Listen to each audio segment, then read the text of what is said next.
volunteer to light a candle? Yes, press the button.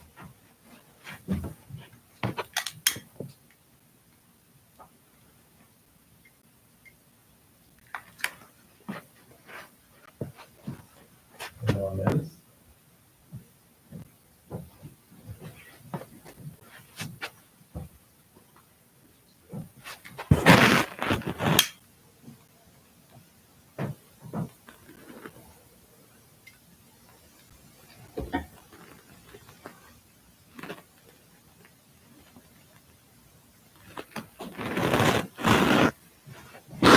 One more candle.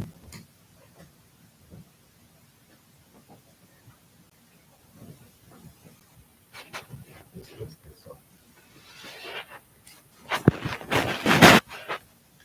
Yes.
Sadhu,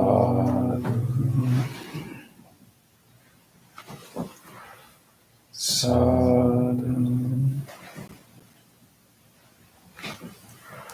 sadhu.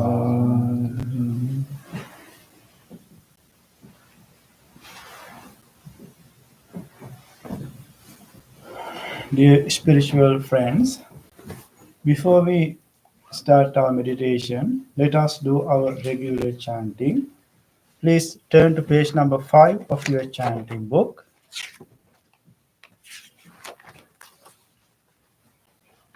Salutation to the Buddha.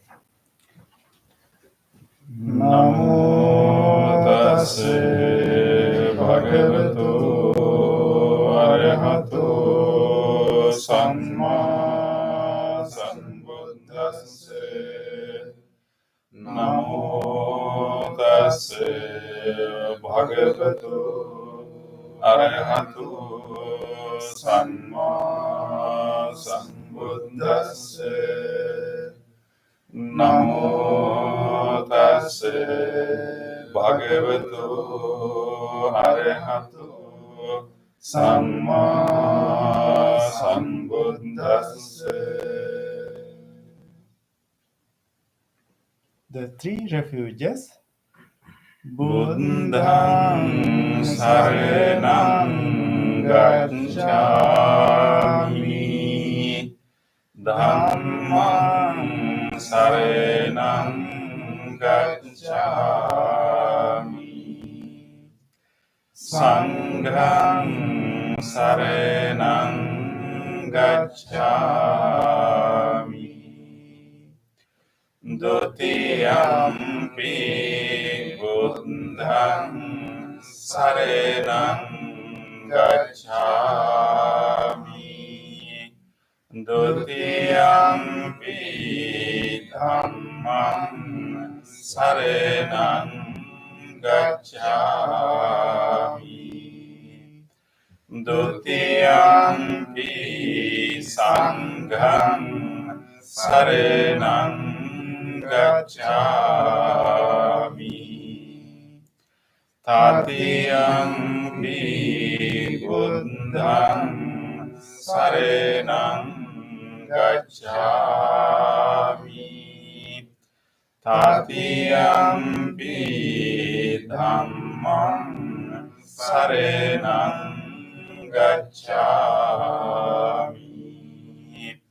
tatiyampi sangham saranam gacchami.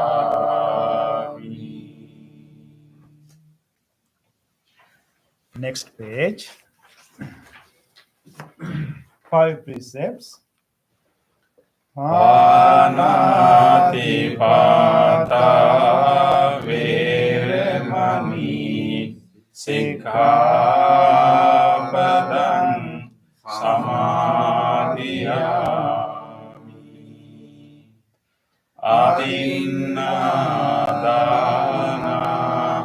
Viremani Sikkhapadang Samadhiyami Kamesu Miccacara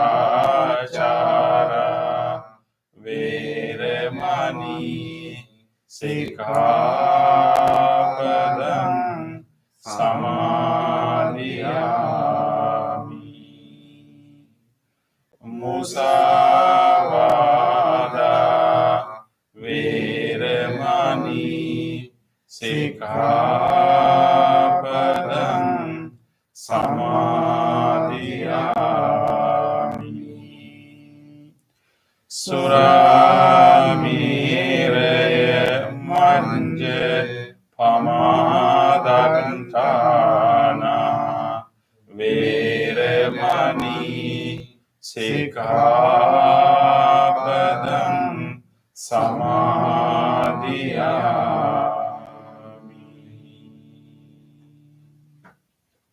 The opposite page. Affirmative vows based on 5 precepts. Being aware of the suffering caused by the destruction of life, I vow to cultivate compassion and learn ways to protect the lives of all living beings. Being aware of the suffering caused by exploitation, stealing, and oppression, I vow to respect the property of others and to practice generosity by sharing my time, energy, and material resources with those who are in real need. Being aware of the suffering caused by sexual misconduct, I vow to respect my commitments and those of others. I am determined not to engage in relations without love and long-term commitment. Being aware that words can create suffering, I vow to learn to speak truthfully and develop peaceful, kind, and meaningful speech. Being aware of the suffering that an intoxicated and agitated mind can produce, I vow to develop mindfulness and heedfulness. Next page. Homage to the Buddha. Iti piso bhagava arahang samma sambuddho vijjacharana sampanno sugato lokavidu anuttaro purisa dhamma sarati sattva deva manussanam buddho bhagavati.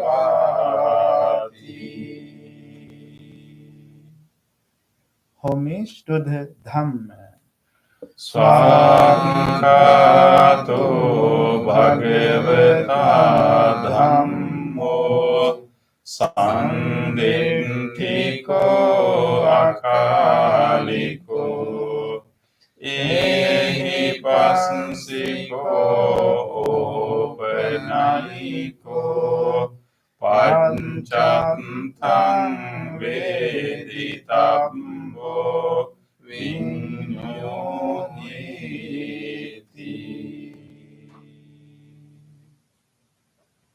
Homage to the Sangha. සුපටිපන්නෝ භගවතෝ සාවක සංඝෝ උජුපටිපන්නෝ භගවතෝ සාවක සංඝෝ ඥාය පටිපන්නෝ භගවතෝ සාවක සංඝෝ සාමීචි පටිපන්නෝ භගවතෝ සාවක සංඝෝ යතිදං චත්තාරි පුරිස යෝගානි අට්ඨ පුරිස පුංගලා ඒස භගවතු සාවක සංඝෝ ආහුනියෝ පාහුනියෝ දක්ඛිනියෝ අංජලි කරණියෝ අනුත්තරං පුඤ්ඤං කෙත්තං ලෝකස්සාති සාදු සාදු සාදු. Next page. Offerings. Offering of light. ඝනසාරම් පදිත්තේන දීපේන තමදං සිනා තිලෝක දීපං සම්බුද්ධං පූජයාමි තමෝනුදං. Offering of incense. ගන්ධ සම්භාරයුත්තේන දූපේනහං සුගන්ධිනා පූජයේ පූජනීයං තං පූජා භාජන මුත්තමං. Offering of flowers. වන්නගන්ධ ගුණෝපේතං ඒතං කුසුම සන්තතින් පූජයාමි මුනිං තස්ස සිරිපාද සරෝරුහේ පූජේමි බුද්ධං කුසුමේන නේන පුඤ්ඤේන මේතේන ලබාමි මොක්ඛං පුම්පං මිලායති යථා ඉදම්මේ කායෝ තථායති විනාශ භාවං. Offering of water. ආදිවාසේතු නොභන්තේ පානීයං පරිකම්පිතං අනුකම්පං උපාදාය පටිගන්හාතු උත්තම. Offering of drinks. ආදිවාසේතු නොභන්තේ ගිලාන පච්චයං ඉමං අනුකම්පං උපාදාය පටිගන්හාතු උත්තම. Worship of shrines. Vandami cetiyam sambhang Sambetani supatintitan Saririka dhatu mahabodhin Buddha-rupang sakalam sada sadhu Sadhu, sadhu. Next page. Wish of well-being. Incheva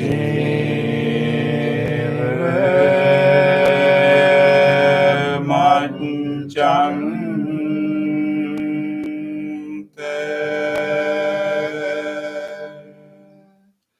namansaniyan namaste mano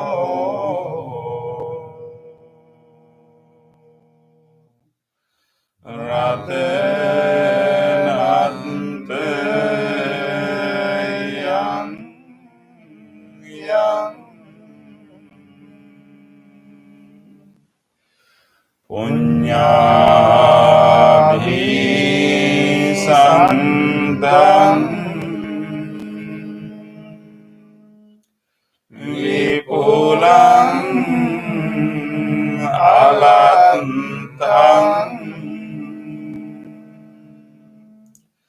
tasanu bhavena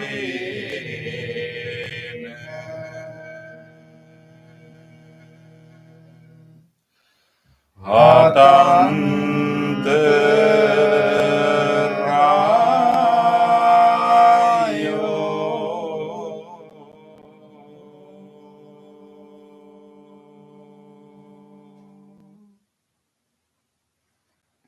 Reflections on the teaching of the Buddha in English. Mind is the forerunner of all experiences. Mind is chief. Mind made Adi. If one speaks or acts with an impure mind, suffering follows like the wind that follows the foot of the ox. Mind is the forerunner of all experiences. Mind is chief. Mind made Adi. If one speaks or acts with a pure mind, happiness follows like one's own shadow that never leaves. Generosity, kind words, benevolent actions towards others, and equanimity towards all beings and all things. These bonds of sympathy function in the world like a linchpin in a moving car. One by one, little by little, moment by moment, wise people should remove their impurities as a smith removes the dross from silver. For one who mindfully develops boundless loving kindness, mental defilements are beaten and the freedom from clinging is seen. All conditioned things are impermanent. When one sees with this wisdom, one turns away from suffering. This is the path of purification. All conditioned things are unsatisfactory. When one sees with this wisdom, one turns away from suffering. This is the path of purification. All things are not self. When one sees with this wisdom, one turns away from suffering. This is the path of purification. Excellent, Excellent, excellent.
Little bit up. Yes, good.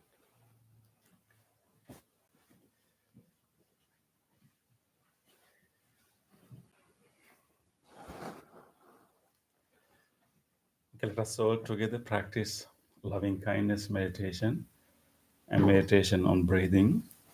Today, Bhante Punna is with us to help us to guide our meditation on loving kindness and breathing.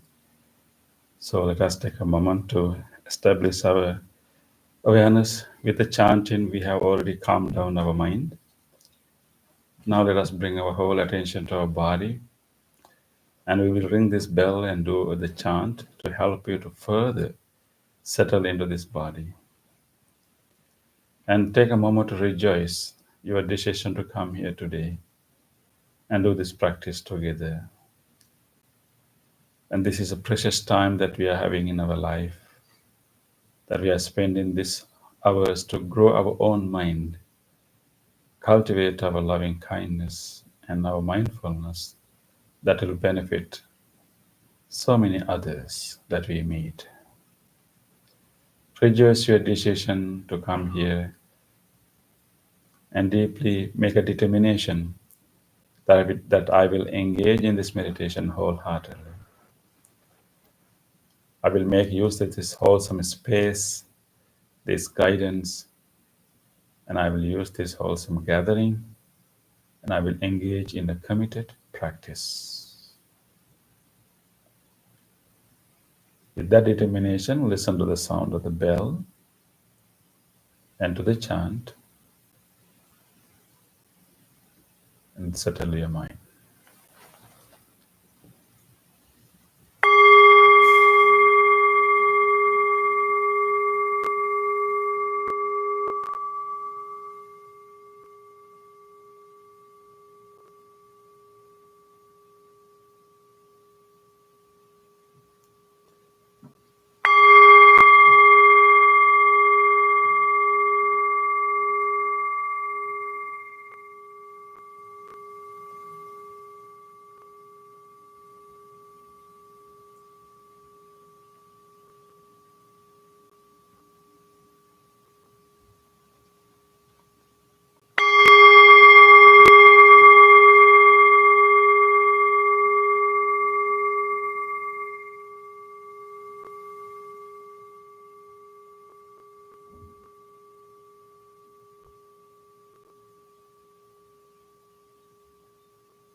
Dear spiritual and kind-hearted friends,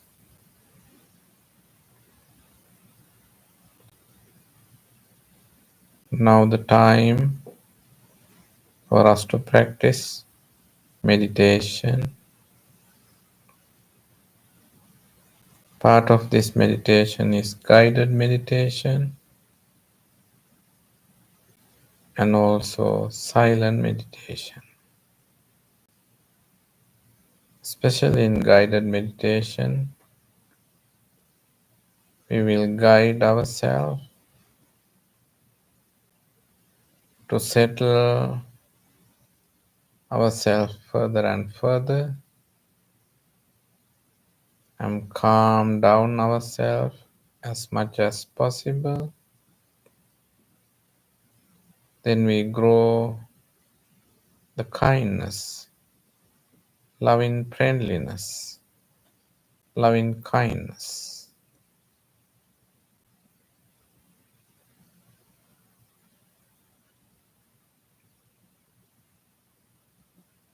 First, we will rejoice the moment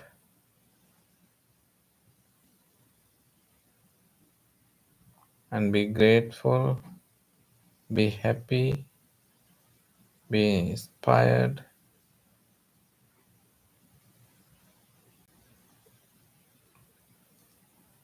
and draw our attention to ourselves. Observe your sitting posture. You have closed your eyes gently and you are sitting lotus or half lotus or sitting comfortably on a chair.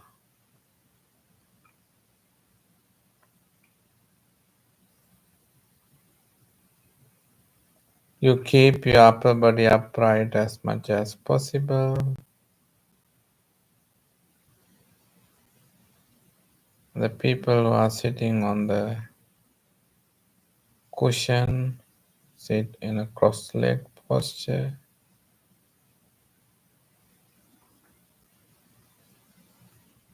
The people who are sitting on the chair sit firmly and place the both legs and touch the ground.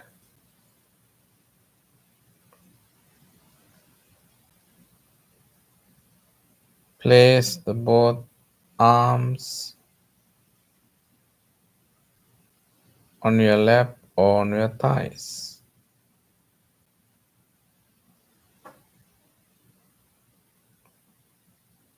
This is a meditative posture.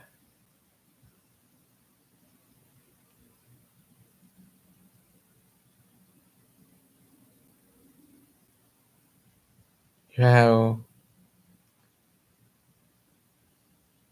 completely changed your life into a wholesomeness with a very good, benign friendship.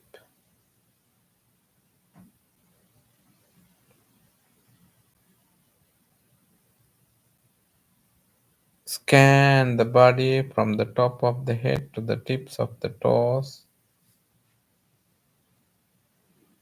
and feel the body. Feel the body.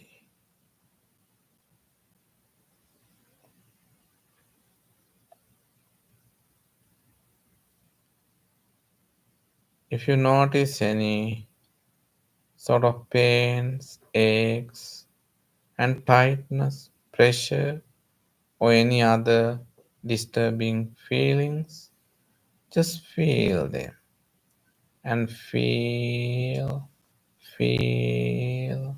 and feel.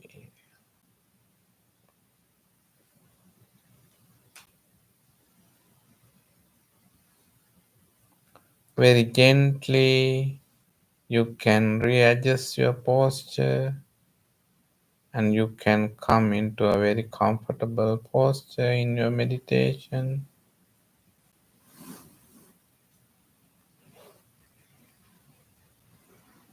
and start to relax your body.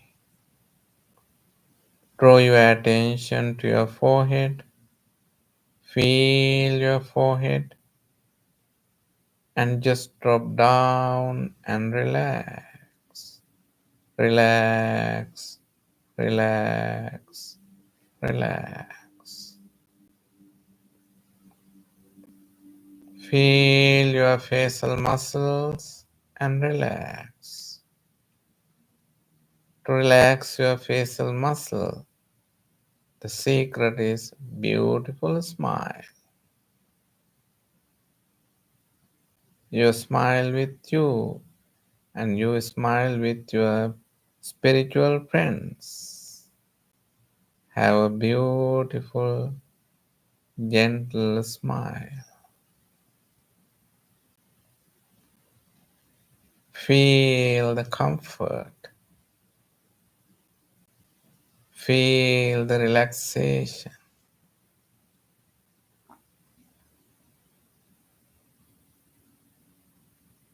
While maintaining this relaxed, smiling face, we draw our attention to the both shoulders and shoulder blades, upper arms, lower arms, palms, and fingers. Just drop down and relax. Relax and relax.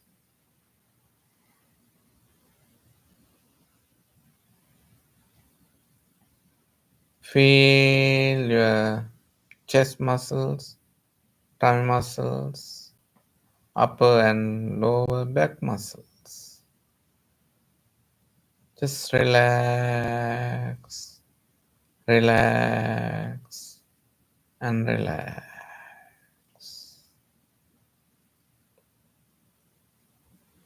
Feel your sitting muscles, thigh muscles, knees, lower legs, ankles, heels, sole of the feet, and tips of the toes. Feel and relax. Relax, relax, and relax. And feel your relaxed entire body. Let body to be in this relaxed posture.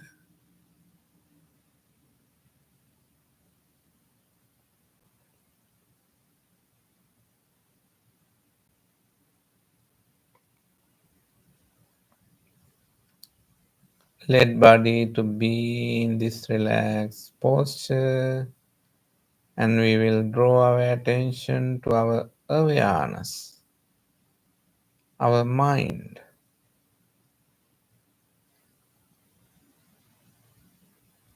Observe the mind and notice we have thoughts in our mind. We are not controlling our mind.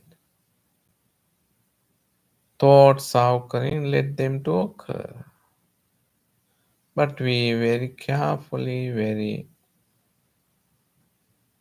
mindfully, we observe and we notice in our mind we have memories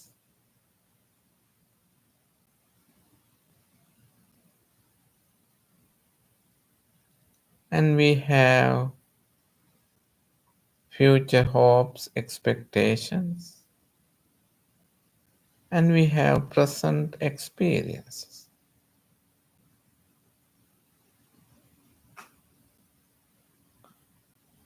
Understand the past is a memory, it has already happened. Nothing to worry about them and just let them go. Future is not yet come true. Nothing to be anxious on them, just let them go. Right now, you are here. Experience the present moment.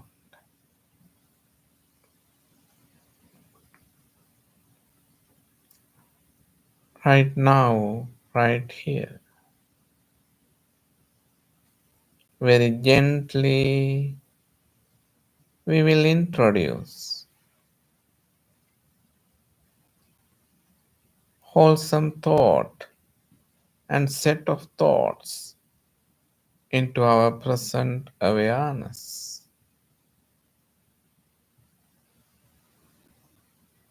Our wholesome thought is loving kindness.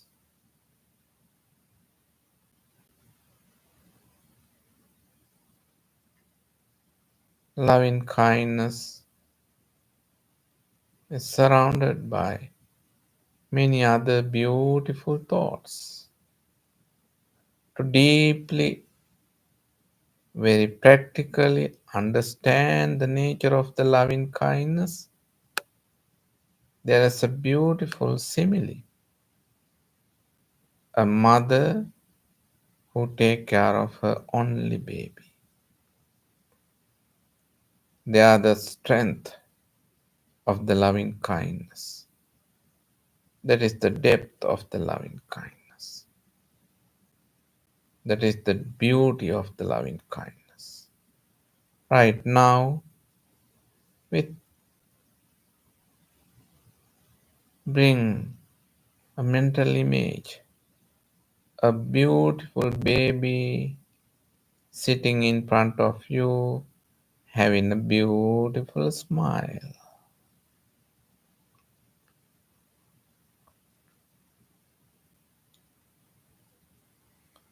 Observe the nature of your mind.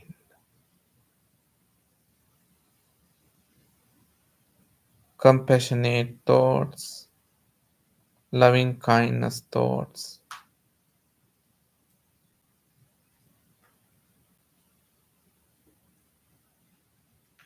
Observe the forgiving thoughts, sharing and caring. very powerful, wholesome thought process. This is germinating, slowly growing. Let them to grow in your mind, in your heart. Make a genuine wish.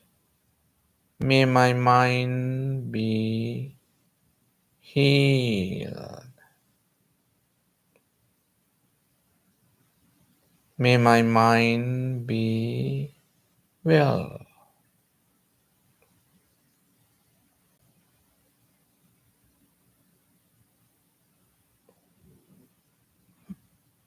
May the loving kindness grow in my mind. May the compassion, forgiveness,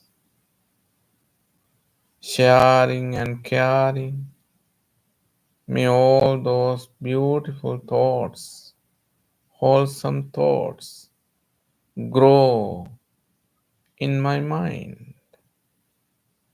May my mind be well, be happy, be peaceful.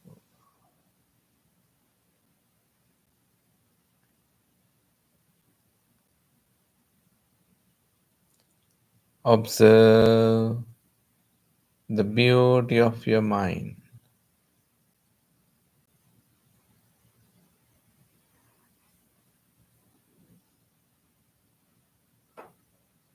Observe the wholesomeness of your mind.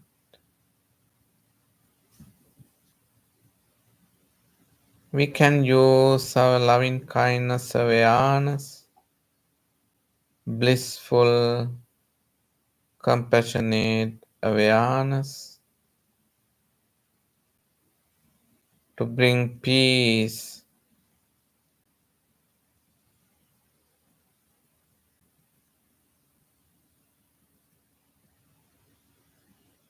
into our body, right now, right here. We will draw our attention to our body and we will spread the loving kindness just we generated, beautiful loving kindness, and spread all over the body. Your own beautiful loving kindness can heal the body, can bring the peace and the good health into the body. The loving kindness mind, loving kindness awareness is very powerful. Spread the loving kindness throughout the body. Start from the skin.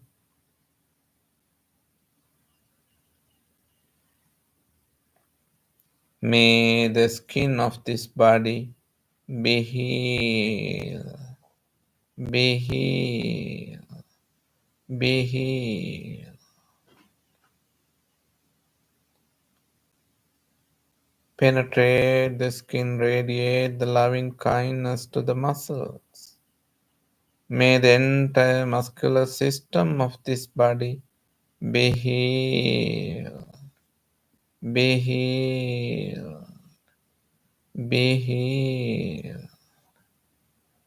Radiate the strong, healing, loving kindness energy to the bones. All different bones in this body be healed, be healed, be healthy, be healthy.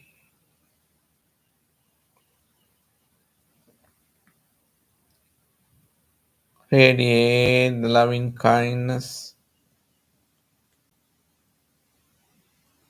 to the respiratory system. Deeply appreciate the great support of the respiratory system.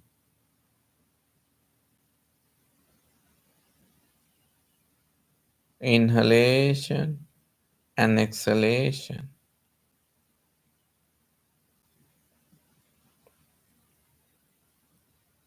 Deeply appreciate in your inhalation, you energize the body. In your exhalation, you relax the body. Deeply appreciate and radiate loving kindness. May the respiratory system of this body be healed, be healthy, be healthy.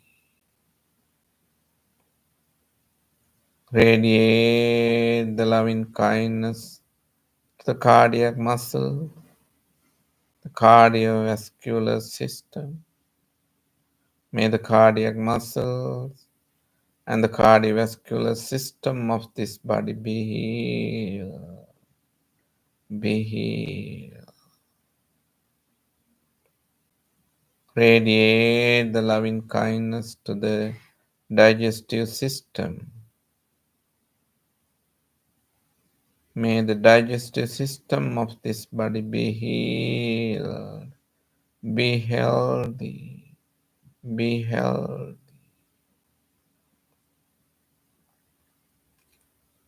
Radiate the loving kindness to the kidneys and the genitourinary system of this body.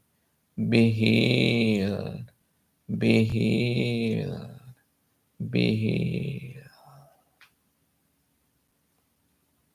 Radiate the loving kindness to the central nervous system, the peripheral nervous system, and the entire nervous system of this body. Be healed, be healed, be healthy. Deeply observe, feel, and enjoy this wholesome loving kindness moment. This is your beautiful loving kindness. Rejoice your loving kindness. Settle in your loving kindness. Make a genuine wish. May I be well. May I be happy. May I be peaceful. May no harm come to me. May no difficulties come to me. May I be healthy. May I be healthy.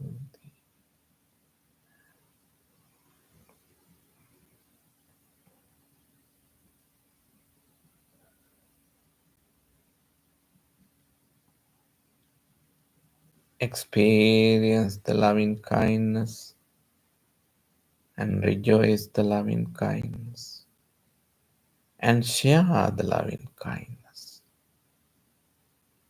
May my spiritual friends who are sitting next to me, who are sitting in these premises, may you be well. May you be happy. May you be peace. May you grow in your good health.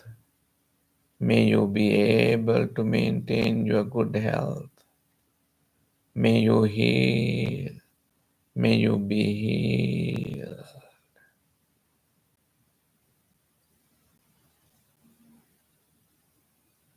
May no harm come to you. May you be well. May you be well.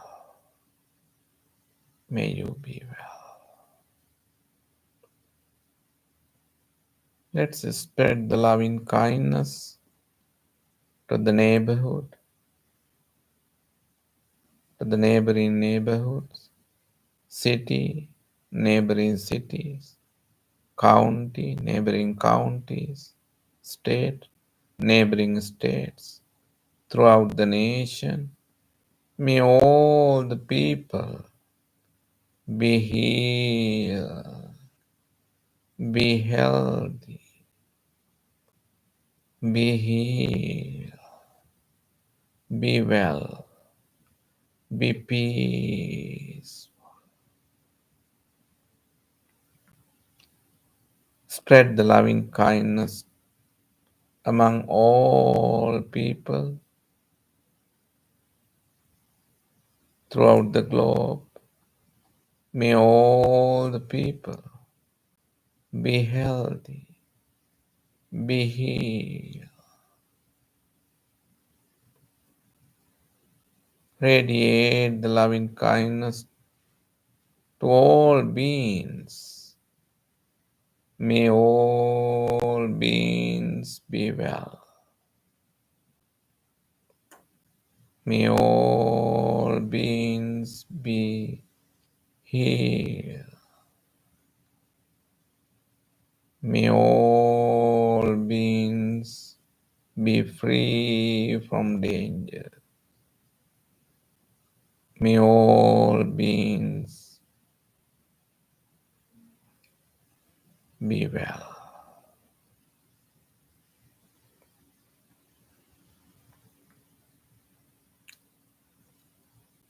Enjoy the loving kindness. Settle in your motionless posture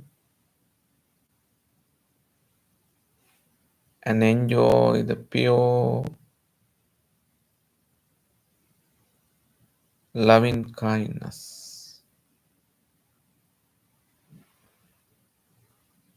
The loving kindness grown within. Be healed. Be well.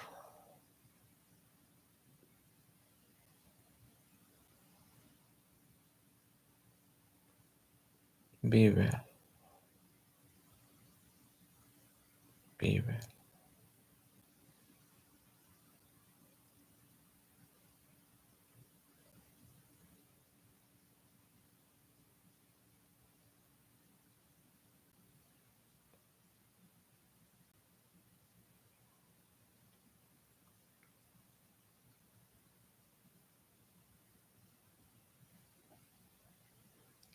Observe while you are having loving kindness meditation.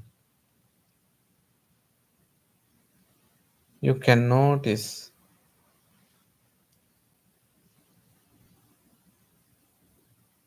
you are breathing in and you are breathing out.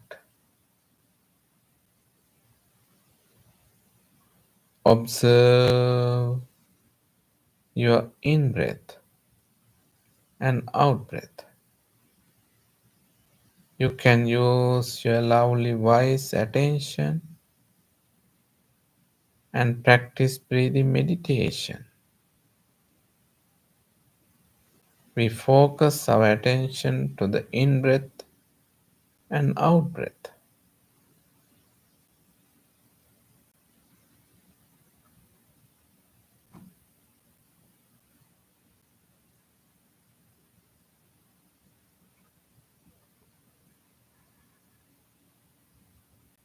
Just relax and focus your attention to the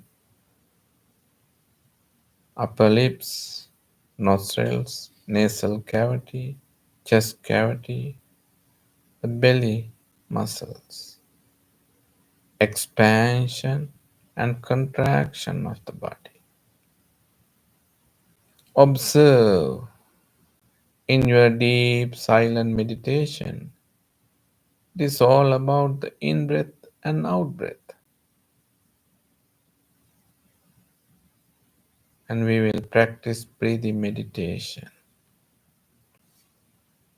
Mindfully breathe in, mindfully breathe out.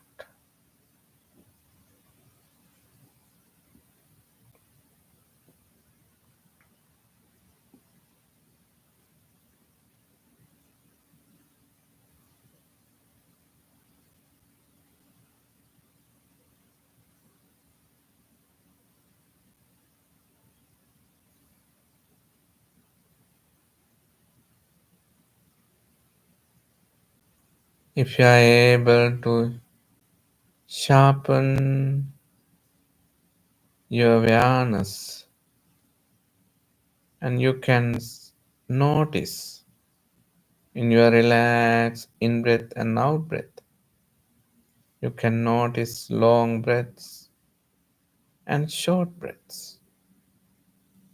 Observe the length of the breath without interfering, without controlling. Just observe the natural breath. Practice breathing meditation.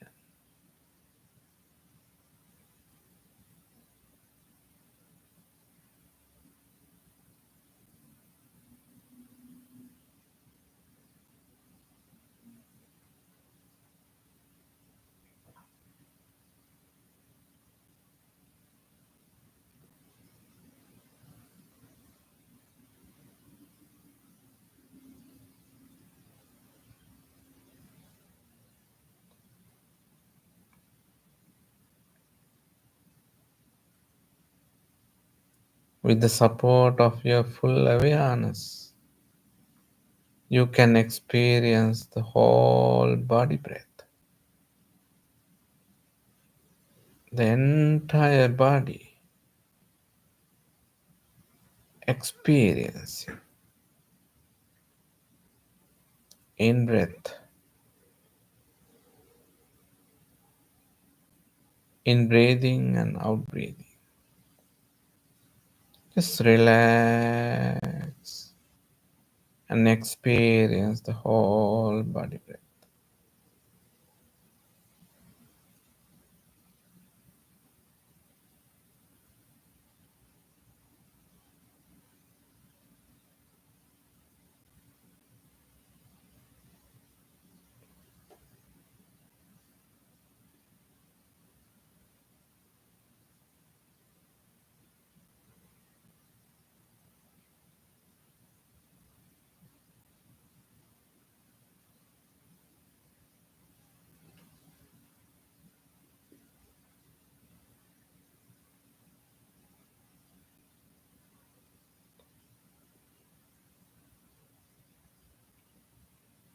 Observe in this relaxed posture, your entire body is in a relaxed posture. You are in a deep meditation. You can experience the calm down body breath.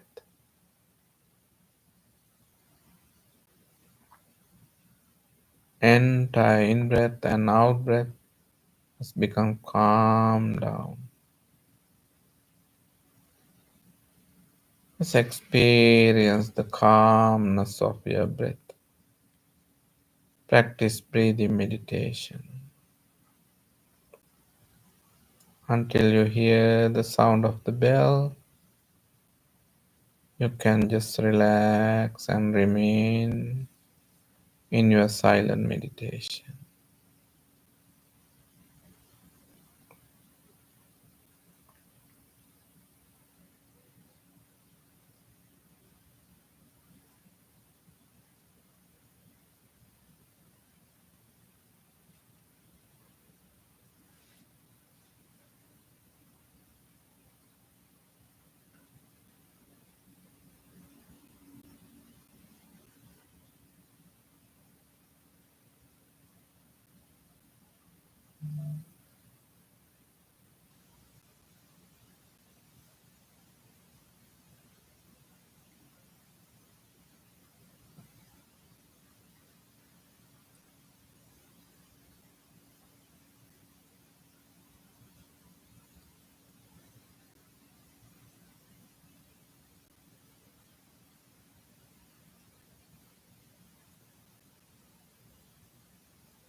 Bhayapatantaca Nibbhaya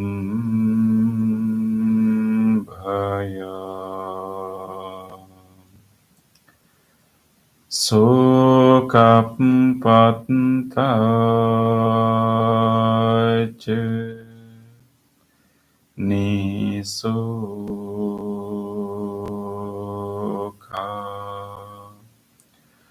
Hontu sabbepi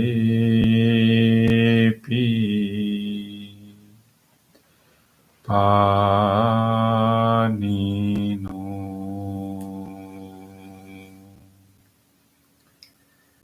May all those who are suffering be free from suffering.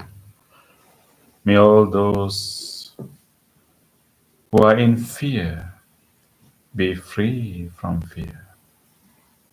May all those who are in grief be free from grief. May all beings be well and happy. Gently come out of the meditation. Gently put our palms together and place them against our chest. Let us take a moment to feel grateful for this opportunity to have peaceful meditation in our life. Deeply feel grateful to all great teachers, enlightened masters in the past, who passed these teachings from generation to generation. Let us feel grateful to whoever helped your practice tonight. Feel grateful to those instructions and guidance you received. Let us feel grateful to whoever cleaned and arranged this place for us to meditate, and whoever maintained the Buddhist center for us to practice. Let us also feel grateful even to these non-living things which helped our meditation, including this cushion, this chair, this bell, and this device that help you to practice from home. With deep gratitude, let us say sadhu 3 times. Sadhu, sadhu, sadhu.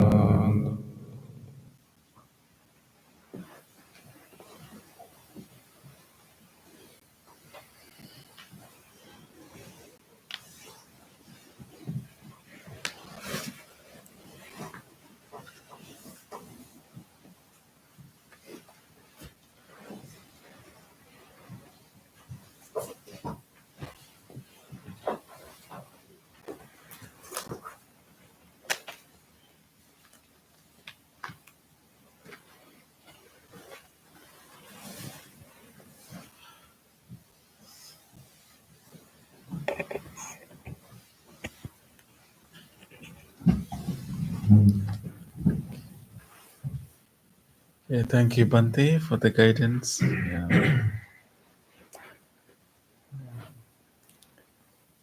Any sharing or questions about your practice? Bante conducted meditation after some time, right? Yeah.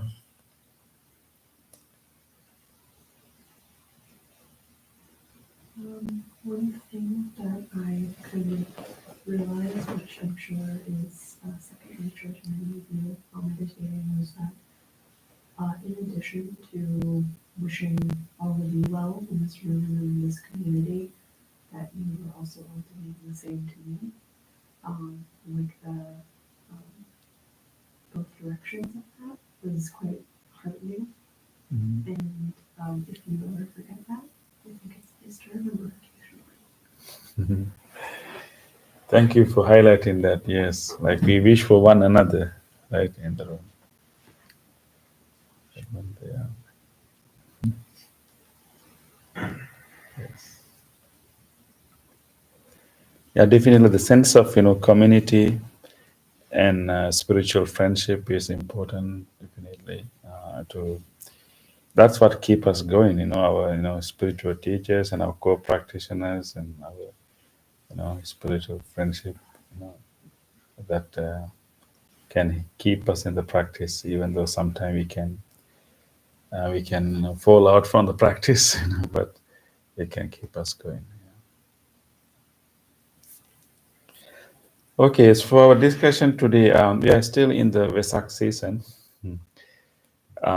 So the full moon was last Monday, and that's the day that the birth of the baby Siddhartha happened. And traditionally, we also believe that after 35 years later, the Buddha attained enlightenment on his birthday, became the Buddha. After 35 years, he became the Buddha at the age of 35, and he taught for 45 years, and then he passed away also on his birthday. 8 years later, on the full moon day of the month of May. So that is why we celebrate three main events in May. So month of May. So of course, I also would like to invite you all for our next ceremony, which is next Sunday, 18th, which will be in downtown in North Side.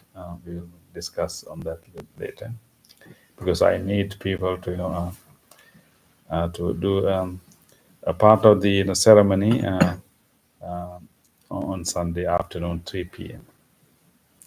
We thought that maybe today we will share with you an important discussion happened between the Buddha and the chief minister of the maybe those days, like we have the king and the chief minister. It's like a how you say it's chief minister is like president and the prime minister, but here you have different system. Maybe vice president. Yes, vice president of the country. I came to see the Buddha, and there was an interesting discussion happened between them. So there was a kingdom called Magadha. Those days, the Indian subcontinent had different kingdoms, because it's a really huge, land. So the Magadha was the northeastern part of the Indian subcontinent. So Buddha was living in Rajagaha in the bamboo grove. Actually, I was fortunate to visit this place in this city called Rajagaha. Now it's called Rajagir, and bamboo grove, and a squirrel sanctuary. So Buddha was, dwelling in this Rajagaha in the bamboo grove and in the squirrel sanctuary. And so last February, I visited this place. It's a Rajagir is the place, and then. Of course, after the Buddha passed away, that place became a Buddhist monastery, and many things happened through the history. But later, in the in the beginning of the 20th century, when the archaeologists, found this place and they made it archaeological site, and then, of course, there were no bamboo at that time. But recently, they are making an effort to recreate that bamboo grove. So now we have all various kinds of bamboos brought from all different countries, and you really have a lot of bamboos in that place. But I didn't see any squirrel there. Anyway, so Buddha was sitting in this bamboo grove, and then this Vassakara was the name of the chief minister of the Magadha. He came to the Buddha and had this exchange of greetings. And after they had, this cordial talk, he sat down to one side, and then he made this. He made a statement. He said, "The Master Gautama, that's the name of the Buddha, Master Gautama.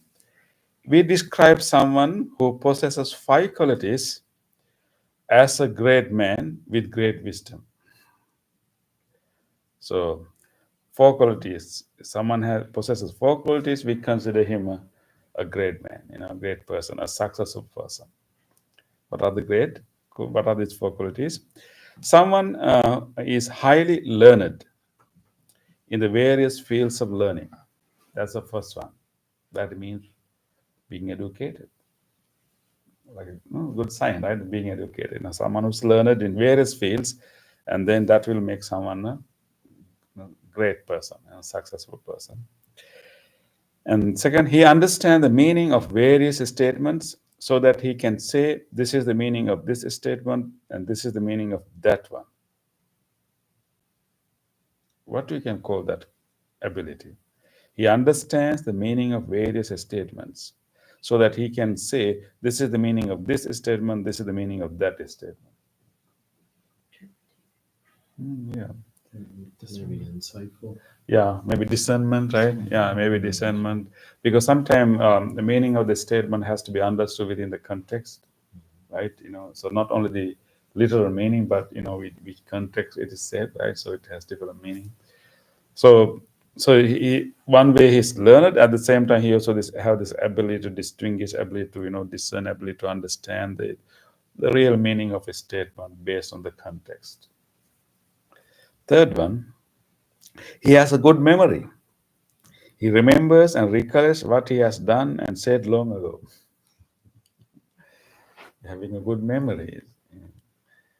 The fourth one, he is skilled and diligent in attending to the diverse chores of a household.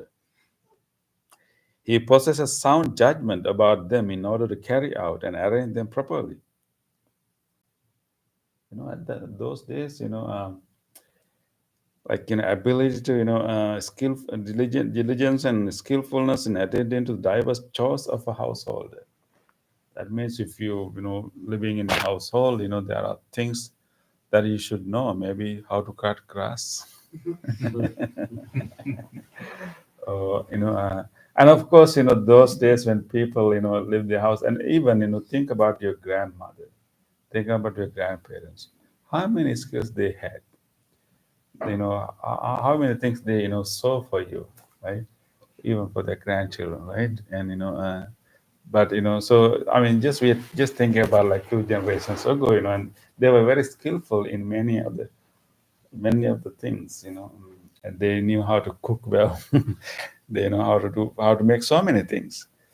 And those days there were no any services, that you can call when there's something wrong at home, right? You should know how to fix them, right? And so the ability, skillfulness and the diligence in knowing it, I think maybe the common phrase we can use, maybe like a handyman, handy person, right? I mean, he knows, like in addition to like being book learned, but he also he has the skills to do things. So those are the 4 qualities. So we describe someone who possesses these 4 qualities, a great man, with great wisdom. So if the Master Gautama thinks what I say should be approved, let him approve it. If you think this should be rejected, and please reject it. What do you think about these 4 qualities? I mean, like someone who's educated and someone who has the discernment to understand, like really understand the conversation, and then someone has a good memory, and someone who's diligent and skillfulness in household chores. Not quite enough.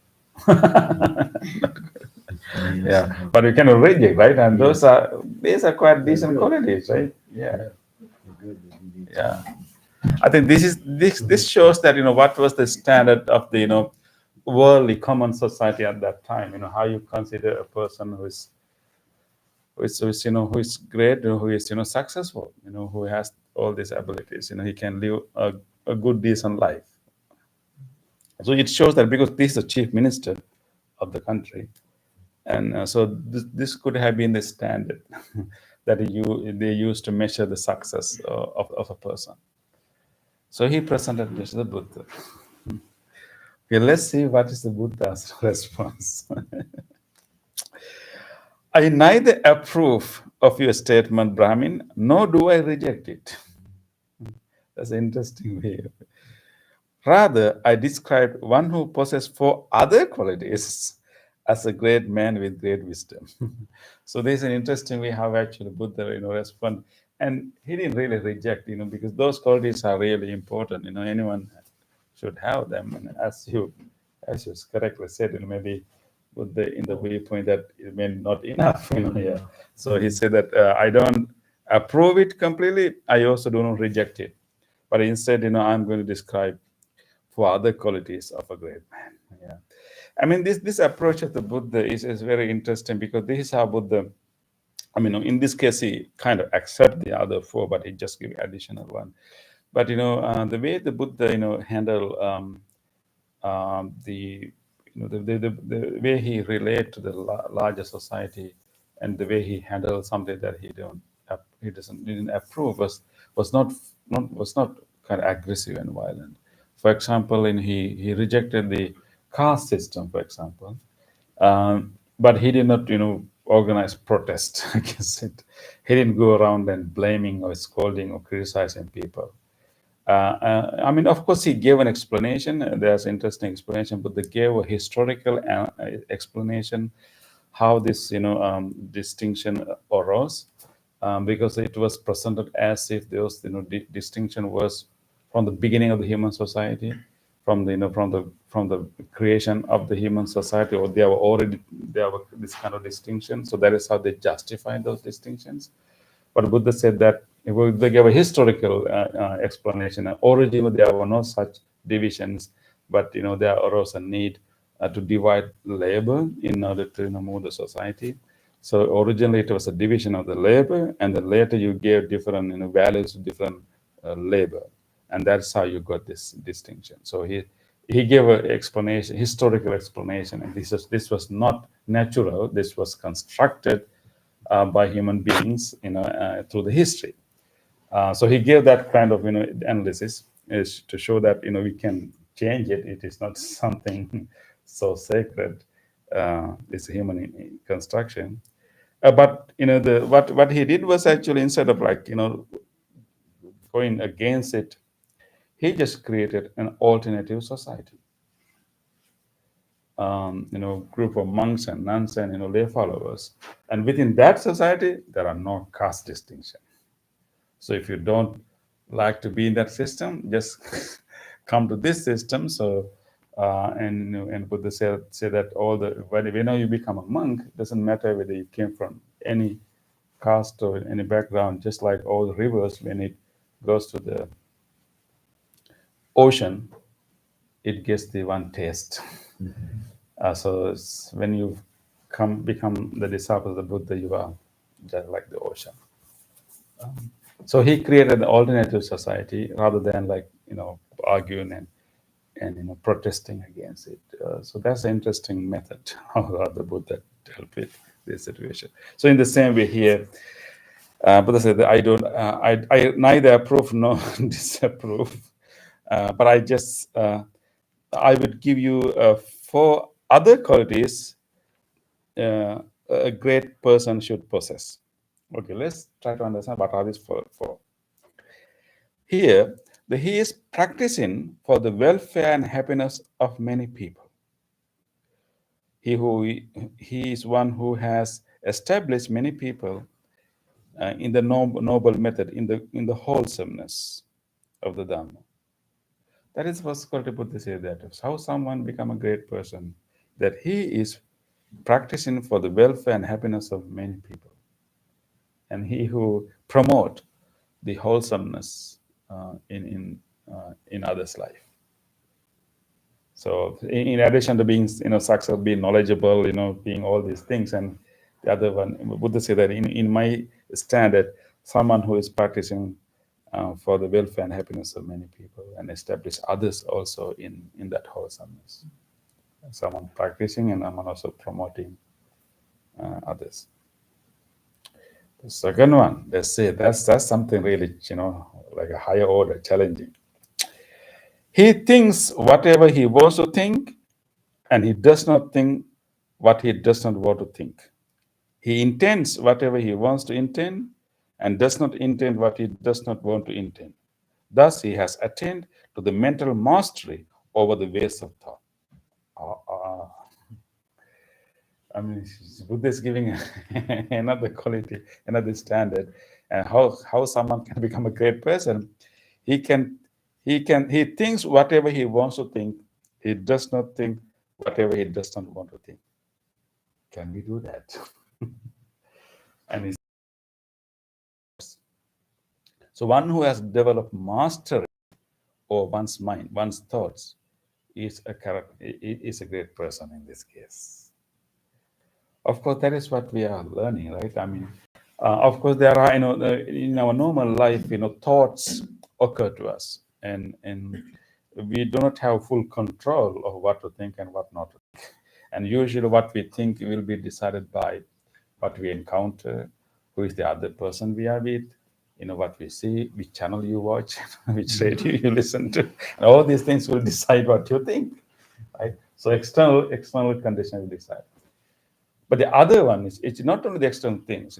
Sometimes, even though no matter what we listen or what we encounter, we also have habitual patterns, how we have learned to think, and we have learned those patterns through our previous thinking.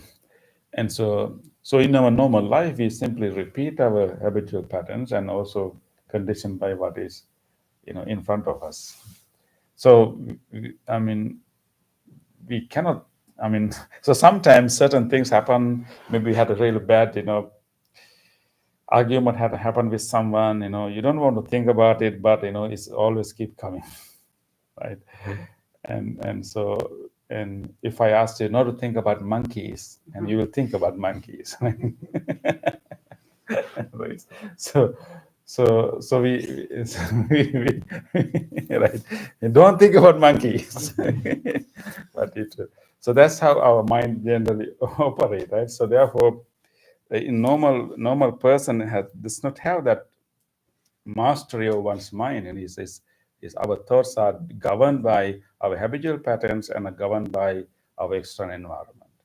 But what Buddha is saying, that we can gradually develop the mastery of our own thoughts, and one who had developed that mastery, who can only think what he wants to think, and he can stay without thinking what he doesn't want to think. It's a great ability, and according to the Buddha, that is a mark of a great person. It's not something we can achieve easily, but that is what we are trying to do here. And and Bhante has been guiding us to do loving kindness meditation. We want to develop loving kindness, but just because you sit down. And there are many other thoughts that come into you, right? But we train, and we just do it again and again. How many times, right? But how many times when they say, be healed, be healthy, we just keep repeating it, right? Repeating and teaching and teaching and teaching. And then when you do it more time, eventually you get this ability to develop, to purposely, develop that. And so we decided this during this time, I'm going to develop loving kindness. So many things happen in the day. So many, negative things might have happened. So many people may have hurt us. But right now, it is not the time to think about it. Right now, I'm here to generate this loving kindness thoughts. At the beginning, you may not be that successful. You may, wishing well-being, and then sometimes you remember some people, you lose your loving kindness, right? And then you again, follow the guidance and develop this. But gradually we can develop that ability. We can have this strong discipline, and we can train our mind to do, that task. So by repeatedly practicing it, we will gradually develop that. But according to Buddha, having that mastery over one's own thoughts is a mark of a great person. At the beginning, we may not have a full mastery, but at least we can have some agency, some ability to control, and even like maybe you just you catch yourself about thinking about something very negatively, and you catch yourself, and do we have the ability to ask this question? Is it necessary to think about it right now, right? And is it important to think about it right now? And if you can ask that question from yourself, right? And is it should I think about this topic at all? If you can ask that question and make a decision, no, it's not doing any good. I'm I will not be able to change it anyway, and I don't want to think about it. And let me think about something else, and you purposely remember something wholesome, like you change the channel, you change the topic, you purposely think about something else. And if we can do that, that's we are slowly developing that mastery. So, however, this is the like what Buddha is giving is like a different set of spiritual standard. How someone can become a great person. Being educated is good, but doesn't mean that you have what you call emotional intelligence. That is what Buddha is saying here. Like emotional intelligence, like ability to control our own emotions, ability to manage our own emotional thoughts. And if you want to give a new term, that would be the term, right? Emotional intelligence. So Buddha is already giving, like emotional intelligence as a criteria for someone to become a great person here. And the third one,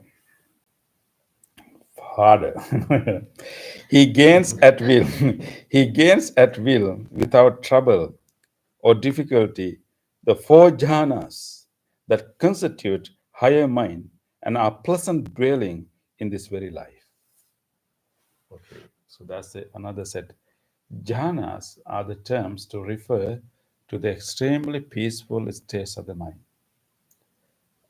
When we manage to settle our mind on the meditative object, whether it could be either this breath or loving kindness or any other object, at the beginning our effort is to bring our mind there. We think something else, again we bring our mind there. We think something else, we bring here. Leg pain, again we pay and then bring it. We just keep bringing. That's what we have been doing. That's what we're practicing. But eventually we will be able to like just fix our mind on that breath, on that object, nothing else. Just dwell in there.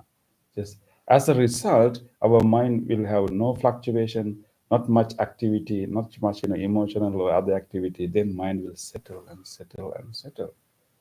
And the first level of settlement is called first jhana. And it can go further and have second jhana, and it can further and third jhana, and go to fourth, complete equanimity. Complete equanimity, that is fourth jhana. So we are talking about extremely, extremely peaceful state of the meditation. And maybe and that is what now people are doing experiment with the brain. When you attain those extremely a higher level of states, what's going to happen to the brain. They recognize how the different brain waves are changing to different rhythm as a result of that. And even when Bhante guided, Bhante was explaining about how your body can be completely relaxed, right? And those are the signs of this jhanic state. But Buddha is saying that once you develop, once you become good in the meditation, and you gains at will without trouble or difficulty this four jhana. And this is like being really skillful and good in meditation, that you just sit and then you only take a little bit of effort for you to hit that state of calmness. At the beginning, we will be like, you have to make effort and effort and effort. But after a while, we develop this ability. You just only need 5 minutes to hit there. Maybe 10 minutes or 5 minutes. So that ability, Buddhist has given as a sign of a great person. Your ability to touch your inner peace without difficulty, you gain at will. Right? So, but Buddha is showing that actually the higher levels we can achieve, and in true greatness of us is actually our inner spiritual training. So the all others are the four, what the chief minister says about worldly success, right? But the real success, real greatness of a person is this ability to, like, while serving others, and then also mastery of one's own thoughts, and the ability to go into deeper and deeper level of calmness. Fourth one. you already afraid what is that fourth one? Fourth one. With the destruction of taints. Taints means defilements, defilements. With the destruction of taints, he has realized for himself with direct knowledge in this very life the taintless liberation of mind, liberation by wisdom. Having entered upon it, he dwells in it. This is, fourth one is actually he's here at this stage. He's talking about, liberation, talking about, like transforming our mind to the point that we will not have any defilements. Like, transforming your mind to the point that you will not get angry at all. There's no possibility of anger. Of course, this is definitely the highest level that we can get. But he is present in this as sign of a great person, because Buddha is aiming at complete spiritual transformation. How we can transform our mind to the point that nothing can disturb us. So the earlier cases when we develop mastery over thoughts, you develop some peace, some definitely higher degree of peace and happiness, because you can manage your thoughts, you can manage your emotions. Second level, and the third one, when you can attain jhanic state, that kind of peace, when you are there, you are completely in bliss, and a complete complete bliss. But when you come out, you have to still deal with the world, right?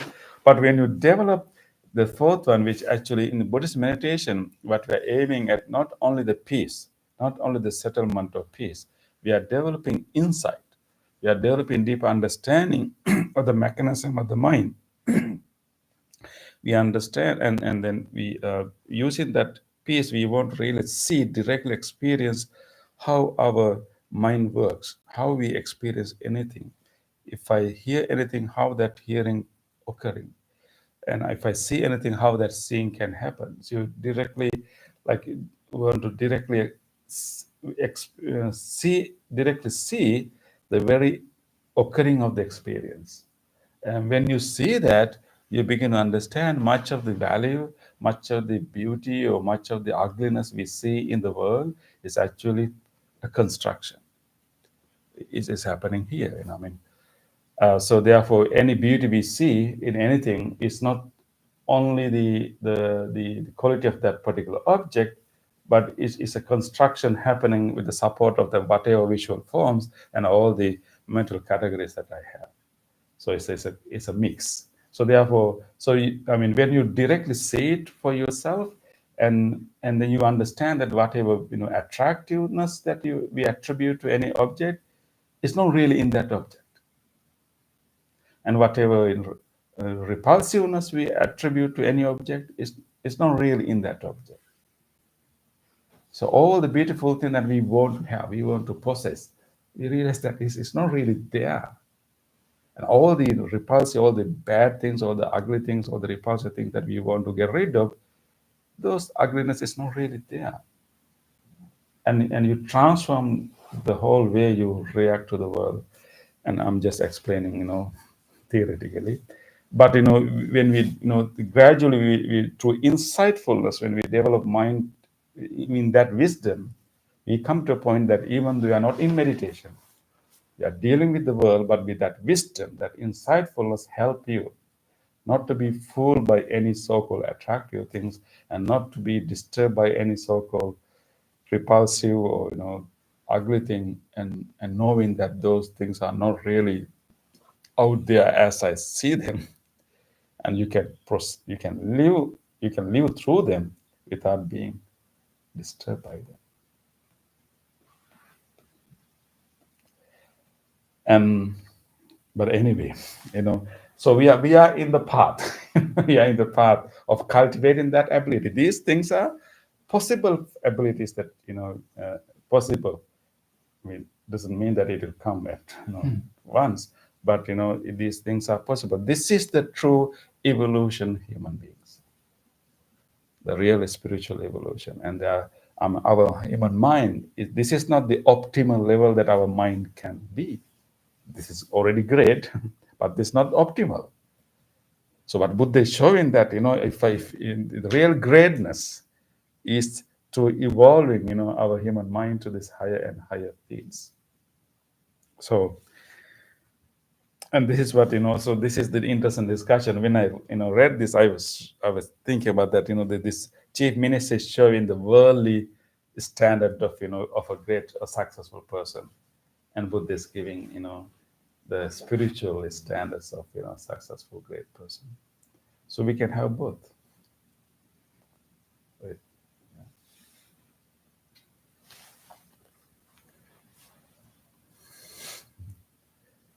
Any questions or thoughts about that? Yes.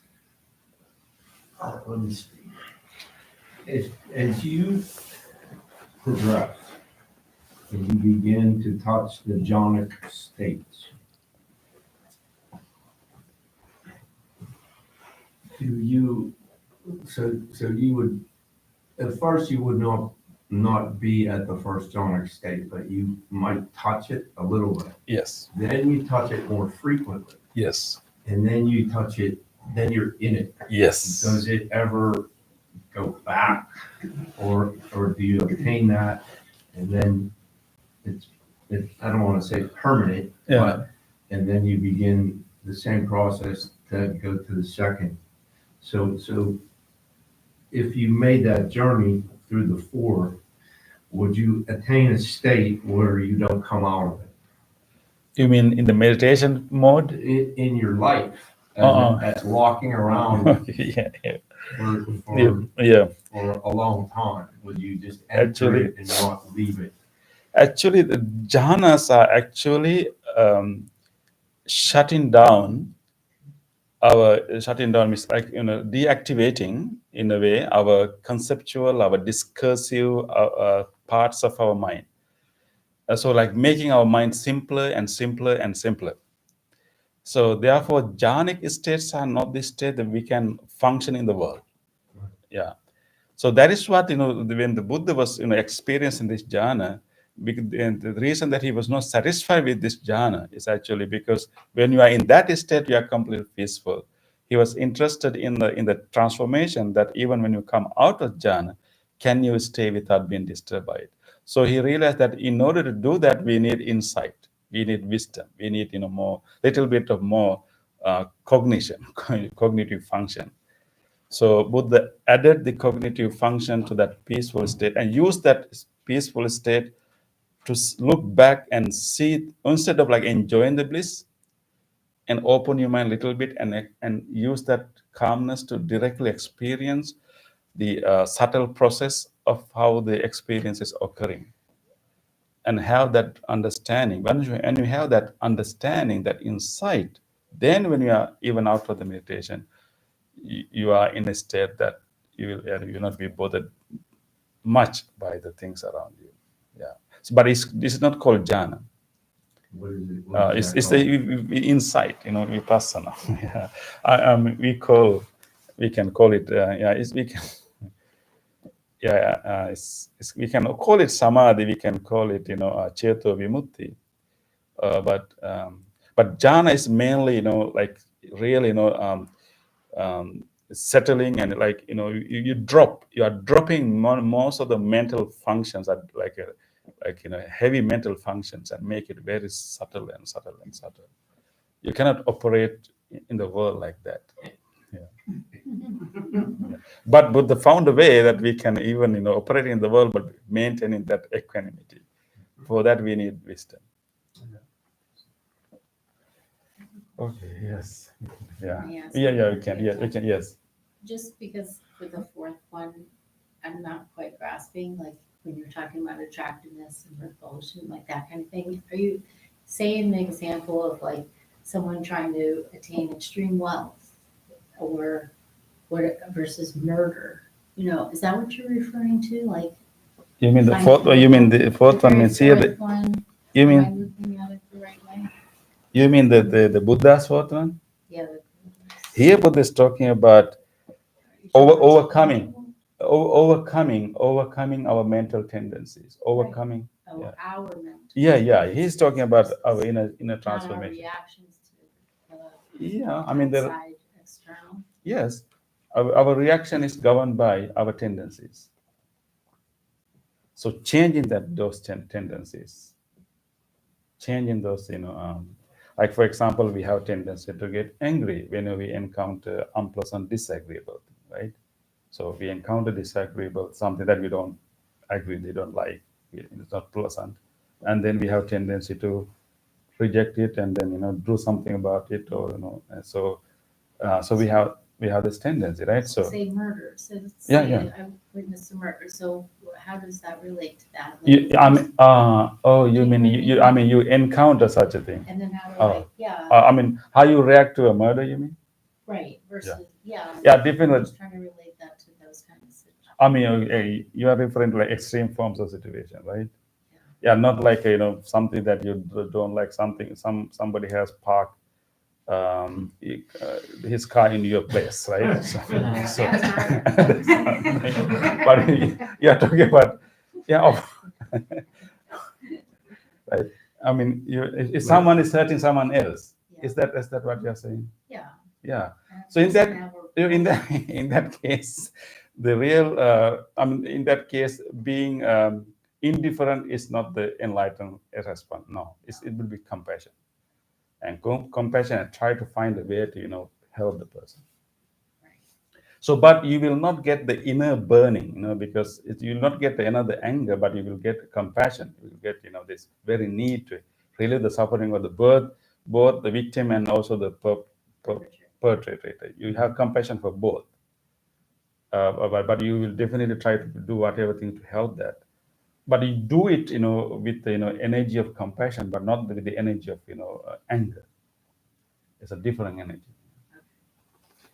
Perception is a dark, But yeah. yeah, because beyond, the last level will be beyond perception itself. Oh yes, Yeah, that where there is deeper no level. tendency to judge something good or bad, indifferent. Not tendency to judge right to wrong. Mhm. Yeah, but because there's already kind of the good and bad things have a different level, because anything that is helping to overcome suffering is good, and anything that promoting suffering is bad. Mhm. So good and bad has a universal standard, but right and wrong do not have a universal standard. It's two different categories. Okay, anyway, I think our time is up today.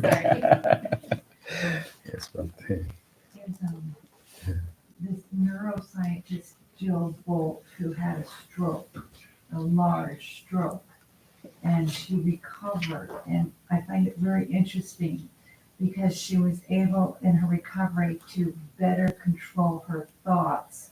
And she talked about thought patterns as being like wagon ruts. The more you drive over the wagon rut, the deeper it becomes and the more Yeah. difficult it is to get out of it. And when you are going about changing the way you think about something, it's very difficult and you have to be very deliberate, catching yourself in the negative perseveration, getting yourself out, thinking about something else. And it was very interesting the way she talked about hooking into the positive thoughts. And the more you hook into those positive thoughts, the more you will continue to do that habitually.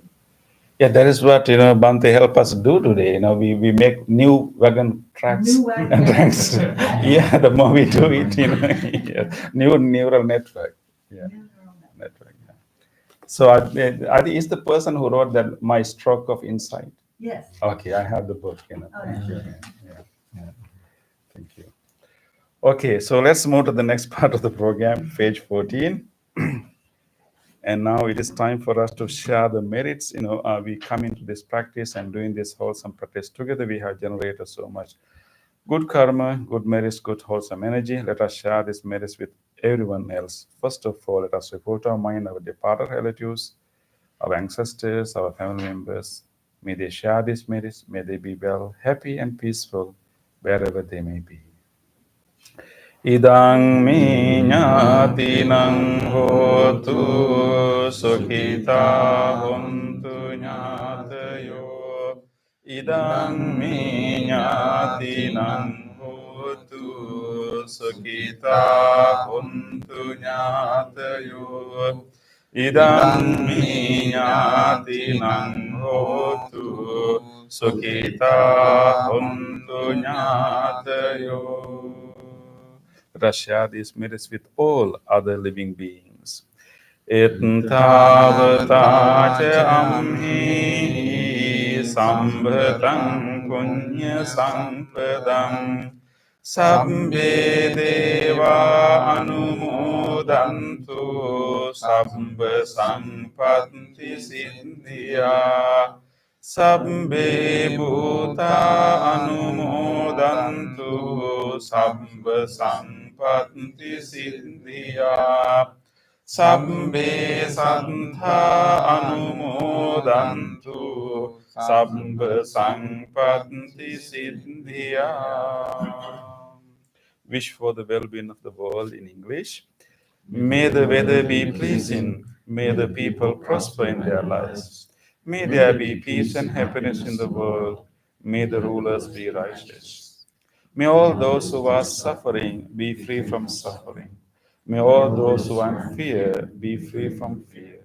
May all those who are in grief be free from grief. May all beings be well and happy. Aspiration. May this wholesome act quicken the liberation of my mind from mental defilements. By virtue of this wholesome act, may I never follow the unwise people. May I associate with good people until I attain Nibbana. Purification. If by body, speech, or mind I have carelessly done wrong, I acknowledge them all in front of the Tathagata of great wisdom and determine to be heedful. Now we will do this blessing chant for all of you. We will chant the Loving Kindness Sutra, which is given by the Buddha with great compassion for all living beings. And we are going to chant the same sutra for you now. May you receive these blessings. May you receive the blessings of the great compassion of the Buddha, blessings of the wholesome vibration we are generating now. By the power of these blessings, may you be blessed with good health, strength, and courage to overcome difficulties in your life. You may also recall to your mind whoever you want to share these blessings with, your friends, your family members. May you all receive these blessings. May you all be well, happy, and peaceful.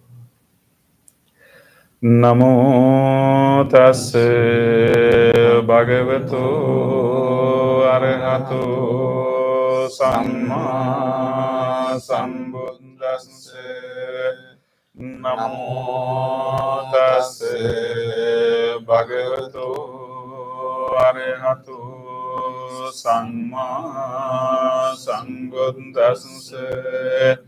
Namo tassa bhagavato arahato samma sambuddhassa. Karaniya manta kusalena yantang santang padang abhisamicca sakko joca sujoca suvaco cansamudu anatimani santo sansakoca subaroca ampagincoca salukavutti sanprindriyoca nipakoca ampagambo kulesu ananudindo naca kundang samacare kinciyena vinyo pare upavadeyum sukino vakemino hontu sabbe satta bhavantu sukhitanta ye kecipana bhutanti thasavata varava anavasesadi ye mahantava majjimaras kanukatula dentava eva denta ye dure vasanti avidure bhutava sambhavesi ජීවා සබ්බේ සත්තා භවන්තු සුඛිතාත්තාන පරෝ පරං නිකුම්බේත නාති මඤ්ඤේත කත්ත චිනං කංචේ ව්‍යාරෝසනා පටිග සංඥානාඤ්ඤ මඤ්ඤස්ස දුක්ඛ මිච්ඡේය මාතා යතා නියං පුත්තං ආයුසා ඒක පුත්ත මනුරක්කේ වම්පි සම්බ භූතේසු මාන සංභාවයේ අපරිමානං මෙත්තං ච සම්බ ලෝකස්මින් මාන සංභාවයේ අපරිමානං උද්ධං අදෝච තිරයං ච අසංවාදං අවේරං අසපත්තං තෙත්තං චරං නිසින්නෝවා සයානෝවා යාව තංස විගත මින්දෝ ඒතං සතින් අදින්දේය බ්‍රහ්මමේතං විහාරං ඉදමාහෝ දෙට්ඨින් ච අනුපගම්ම සීලවා දස්සනේන සම්පන්නෝ කාමේසු විනය්‍යේදං නහි ජාතු ගම්බසෙයං පුනරේති ඒතේන සච්ච වඤ්ඤේන සොන්ති තේ හෝතු සම්බදායිතේන සච්ච වඤ්ඤේන සම්බ රෝගෝ විනස්සතු ඒතේන සච්ච වඤ්ඤේන හෝතු තේ ජය මංගලං සම්බේතියෝ විවංජන්තු සම්බ රෝගෝ විනස්සතු මාතේ භවත්වන්තරායෝ සුඛේ දීඝායුකෝ භවතු සම්බ මංගලං රක්ඛන්තු සම්බ දේවතා සම්බ බුද්ධානුභාවේන සදා සොත්ති භවන්තු තේ භවතු සම්බ මංගලං රක්ඛන්තු සම්බ දේවතා සම්බ ධම්මානුභාවේන සදා සොත්ති භවන්තු තේ භවතු සම්බ මංගලං රක්ඛන්තු සම්බ දේවතා සම්බ සංඝානුභාවේන සදා සොත්ති භවන්තු තේ.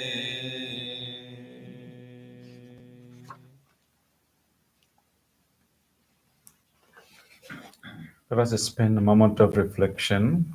Recall to your mind whatever kind deed that you were able to do during your past few days. Any help or any act of kindness you did to someone else. Recall such an incident to your mind. Let us rejoice. This opportunity is to be kind to others. On this day, or in the past, if I have done kind deeds to other beings, if my body, speech, or mind, whether great or little, here before the Buddha, I call to mind those kind deeds, and let my heart rejoice. I rejoice in those kind deeds, appreciating the opportunity to be helpful to others. I rejoice in those kind deeds, wishing more opportunities to practice compassion. I rejoice in those kind deeds, resolving not to compare myself with others. I rejoice in those kind deeds, and gladly share this joy with all beings everywhere. May my kind deeds relieve the burdens of other beings. May my kind deeds shield me from all dangers and pain. May my kind deeds and merits that come from them help me in freeing my heart. Let us now recall to our mind whatever kindness we receive from others. Think about a moment you had during your past few days. Someone cared for you, someone listened to you, someone was kind to you. Let us rejoice the goodness of others. On this day, or in the past, if I have seen or heard of the kind deeds done by others, with their body, speech, or mind, whether great or little, here before the Buddha, I call to mind those kind deeds, and let my heart rejoice. I rejoice in the goodness of others, being always ready to praise kind people and follow their example. I rejoice in the goodness of others, appreciating that there are many good-hearted people in the world. I rejoice in the goodness of others, expressing gratitude for any kindness done. May the kind deeds of others bring safety and happiness to many living beings. May the kind deeds of others foster gratitude and fellowship among many living beings. May the kind deeds of others nurture goodness in me and many living beings. Sadhu, sadhu, sadhu. So nice to have you all tonight. So on this Sunday we have that ceremony from 3 to 5. I also need volunteers because we are going to bring this Buddha statue, and also we are going to bring flags. So we want to decorate that whole area with the flags and everything. So let me know if you can volunteer to come and to decorate it. And so we have a volunteer sheet over there. I will ask you to write your name if you can come. Okay. And I also need during that ceremony, the last item of the ceremony is done by Pittsburgh Buddhist Center. So we had to go to the front and chant the sharing of the merits. We just chanted. Don't worry, there'll be monks, so you can chant along with them. And if you come, we would like you to wear a white top. Yes. Okay, so if you can help me, please find and see me later. Okay, yeah. Thank you, everyone. Really appreciate you being here. Those who join our YouTube, really appreciate your practice, your persistent practice from home, and look forward to see you again. Good night, everyone. Thank you. Please come for the blessing strings if you like to.